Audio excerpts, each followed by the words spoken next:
100% ఉండాలి, ఖచ్చితంగా ఉండాలి, ముందుకు రావాలి. ఇప్పుడు చంద్రబాబు నాయుడు గారు చెప్పారు 250 కుటుంబాలని దత్తత తీసుకున్నాము అని, ఎన్టీఆర్ ట్రస్ట్ ద్వారా ఎంతో చేస్తూ ఉన్నాము అని చెప్పి.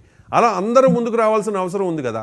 ఇప్పుడు గవర్నమెంట్ ఎంప్లాయీస్నో లేకపోతే ఇండస్ట్రియలిస్టులనో బెదిరించో లేకపోతే వాళ్ళు స్వచ్ఛందంగా ముందుకొచ్చో వాట్ ఎవర్, కానీ ముందుగా పథకం మనం కార్యక్రమం మనం ఇంట్రడ్యూస్ చేస్తూ ఉన్నాం కాబట్టి ఇనిషియేషన్ తీసుకోవాల్సింది రాజకీయ నాయకులే, ఎస్పెషల్లీ గెలిచిన ఎమ్మెల్యేలు కానీ లేకపోతే ఎంపీలు కానీ మంత్రులుగా ఉన్నవాళ్ళు.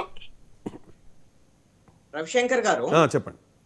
రవిశంకర్ గారు, ఇప్పుడు ఏ పథకం అయినా సరే దాన్ని తీసుకురావటం వెనక ఎవరి ప్రయోజనాలు దాగి ఉన్నాయి అనేటువంటి విషయాన్ని గినా తెలుసుకోకపోతే నిరంతరంగా ప్రజలు మోసపోతూనే ఉంటారు. ఇదొక మోసపూరితమైనటువంటి పథకం అని ఎందుకు చెప్తున్నాను అని అంటే, ఇదే చంద్రబాబు నాయుడు అధికారంలోకి వచ్చిన వెంటనే అసలు భారతదేశంలో ఎక్కడా లేనటువంటి విధంగా స్కిల్ సెన్సెస్ చేస్తున్నాం. ఈ సెన్సెస్ ద్వారాగా మేము ఎవరెవరైతే ఏ స్కిల్ ఉందో అవన్నీ తెలుసుకొని వాళ్ళకి ప్రైవేటు ప్రభుత్వాలకు సంబంధించినటువంటి ఉద్యోగ ఉపాధి అవకాశాలు కల్పిస్తున్నామని చెప్పాడు. స్కిల్ సెన్సెస్ స్టార్ట్ చేశారా? అసలు ఏమైంది?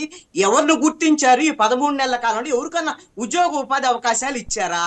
ఇది అంటే చంద్రబాబు నాయుడు ఈ విధంగా తను చేస్తున్నటువంటి వాటిని చేయకుండా డైవర్ట్ చేయడానికి చేస్తున్నటువంటి మాట. ఇంకొకటి సూపర్ 6 కి దీనికి ఖచ్చితంగా లింక్ ఉంది. మీరు పేదలకు సంబంధించినటువంటి విషయాలు, ప్రతి కుటుంబానికి మహిళకి 1500 ఇస్తే, సంవత్సరానికి 18,000 ఇస్తే అది పేదలకు ఉపయోగపడేటువంటి అంశం కాదా?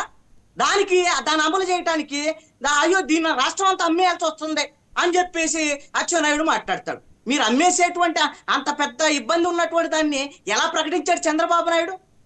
ఇంకొకటి, ఇక్కడ ఎవరైతే నిరుద్యోగులకు సంబంధించినటువంటి అంశంలో 20 లక్షల ఉద్యోగాలు కల్పనని పదే పదే నారా లోకేష్ చెప్తూ ఉంటారు.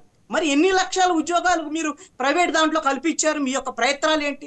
ప్రభుత్వ ఉద్యోగాలకు సంబంధించినటువంటి మీ నోటిఫికేషన్లు ఏంటి? డిఎస్సికి సంబంధించిన మెగా డిఎస్సియే ఒక అడుగు ముందుకు 2 అడుగులు వెనక్కన్నట్టు నడుస్తున్నటువంటి పరిస్థితి ఉంది. ఇవన్నీ కూడా ప్రభుత్వ ఫెయిల్యూర్స్ ని కప్పిపుచ్చుకోవటం కోసం ఈ రోజున P4 అన్ని తీసుకొచ్చారు. రెండవది P3 అనేటువంటి కేంద్ర ప్రభుత్వ పథకం ఉన్నప్పుడు దాంట్లోనే ఫెయిల్యూర్స్ ఉన్నప్పుడు దాన్ని మీరు ఈ రోజున కాపీ క్యాట్ లాగా నేను P4 అని ఇంకొకటి యాడ్ చేసేసి, ఆ P4 అంటే అర్థం లేనటువంటి అంశం అంటే ఆ 4వది ఇక్కడ దాన్ని తీసుకొచ్చి ఏదో చేస్తున్నట్టుగా చూపించేటువంటి భ్రమలు కల్పించేటువంటి దాన్ని విమర్శించకుండా ముఖ్యమంత్రిని విమర్శిస్తారంటే ఎదుర్కొన్నటువంటి ముఖ్యమంత్రిని కాకపోతే ఎవరిని విమర్శించాలి? నీ ఫెయిల్యూర్ అని చెప్తున్నాను నేను. చంద్రబాబు నాయుడు పాలన 3 సార్లు ఏదైతే పాలన ఉందో దాన్ని పోల్చినప్పుడు ఇప్పుడు చంద్రబాబు నాయుడు పాలన వరస్ట్ గా ఉంది. ఆయనే చూసుకోమని చెప్పండి, కంపేర్ చేసుకోమని చెప్పండి, నేను అడుగుతున్నాను. రెండో అంశం ఏంటంటే, అసలు రాధాకృష్ణకి ఒక తీవ్రమైన విమర్శ చేశాడు. తలక మాసిన వాళ్ళందరూ కూడా సలహాలు ఇస్తారు అని అంటే ఎవరు తీసుకుంటారు తలక మాసిన వాళ్ళ సలహాలని? ఈ తలక మాసిన వాళ్ళు తీసుకుంటారు అనేటువంటిది అర్థం చేసుకోవాలి. చంద్రబాబు నాయుడుకి ఒక ఆలోచన ఉంటే ఎవరు పడితే ఒక ఆలోచన ఇస్తే తీసుకుంటారా? రవిశంకర్ గారు మీరు ఇలా చేయండి, డిబేట్ అలా చేయండి అని చెప్తే మీ విచక్షణ మీకు ఉంటదిగా. మీ విచక్షణ లేకుండా ఎలా చెప్తారు సలహాలు? ఈ విధమైనటువంటి దాన్ని ఎలా తీసుకోవాలి? చంద్రబాబు నాయుడుకి తెలియకుండా అధికారుల మీద ఒత్తిడి చేస్తున్నారట. ఏమి ఇప్పుడు ఆయన కుటుంబరావు యాడ్ నుంచి వచ్చాడు? చంద్రబాబు నాయుడు నియమించిన ఆయన కాదా? చంద్రబాబు నాయుడు ఆదేశాల మేరకు కలెక్టర్లకి వాళ్ళందరికీ మీరు ఉద్యోగులందరికీ ఆదేశాలు ఇచ్చి టార్గెట్లు పెడుతున్నటువంటి కుటుంబరావు చంద్రబాబు నాయుడు ఆదేశాల మేరకు చేయటం లేదా? లేదంటే కుటుంబరావుని తొలగించమనండి, టార్గెట్ చేస్తున్నాడు అనేటువంటి రాధాకృష్ణ చెప్పాడు కదా. చంద్రబాబు నాయుడు ఈ రోజున P4 పేరుతో ప్రజల్ని మరొకసారి మభ్య పెట్టేటువంటి ప్రయత్నం చేస్తున్నారు. సూపర్ 6 అమలు చేయకుండా తప్పించుకునేటువంటి ఎస్కేపిజంతో వెళ్తున్నారు. దయచేసి ఈ విషయాన్ని చంద్రబాబు నాయుడు గమనించి, ఇంకా టైం ఉంది కాబట్టి దయచేసి మీ ప్రభుత్వ పథకాలన్నీ అమలు చేయండి. సూపర్ 6 అమలు చేయండి. మీరు ఇచ్చిన హామీలు అమలు చేయండి. అంత అగ్రెసివ్ ఎలిగేషన్స్ మీరు చేసిన తర్వాత నేను సంపత్ రాజు గారు ఖచ్చితంగా అవకాశం ఇవ్వాల్సిందే. సంపత్ రాజు గారు చెప్పండి, ఆన్సర్ చేయండి.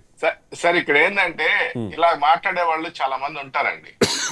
వాళ్ళకి ఇంకో పని బాట ఏముండదు, ఇలా విమర్శించేదానికే పుడతాం అన్నట్టుగా వాళ్ళు మాట్లాడుతుంటారు. వీళ్ళందరికీ నోర్లు ముయించే విధంగా ఇంకో సంవత్సరం తర్వాత వీళ్ళందరికీ నోటికి తాళాలు వేసే విధంగా ప్రభుత్వం నిర్ణయం తీసుకుంటుంది. కృష్ణాంజలి గారు మీలాంటి నోళ్ళన్నిటికీ తాళం వేసే పని చంద్రబాబు నాయుడు గారు తీసుకుంటారు. దానికి ఏమైనా బెదిరిస్తున్నారా ఏమైనా కేసులు పెడతామని బెదిరిస్తున్నారా? మేము ఈ ప్రభుత్వము సరైన రీతిలో 164 సీట్లు వచ్చిన తర్వాత సరైన రీతిలో వెళ్లే విధంగా సూచనలు చేస్తున్నాం. ఇది మీరు బెదిరిస్తామనంటే నోటికి తాళాలు వేస్తాం, జైల్లో వేస్తాం అని మీకు మీ ఇష్టం. కృష్ణాంజలి గారు ఏనండి, మీరు ఎంత బాధలో ఉన్నారంటే మీకు ఏం బాధ కలిగిందో తెలియదు కానీ చంద్రబాబు నాయుడు గారు పక్కన గారు పెట్టడం కూడా టీచర్స్ మాట్లాడుతున్నారంటే ఇది ప్రజల బాధ. ఏనండి, రవిశంకర్ గారు ఆయన ఆపండి. మీరు మీ బాధ పేరు పలికేటప్పుడే అర్థం అవుతుంది కాబట్టి మీ బాధను పక్కన పెట్టండి. ఒక్క నిమిషం ఉండండి. మీరేదో జర్నలిస్టులు దయచేసి వినండి ఒకసారి. జర్నలిస్టులు గారు శ్రీ అలాంటి పదాలు వాడమండి. మేము మీరు అర్థం చేసుకోవాలి ఒకసారి. ఒక్క నిమిషం నేను మాట్లాడేటప్పుడు కూడా చంద్రబాబు, జగన్, పవన్ కళ్యాణ్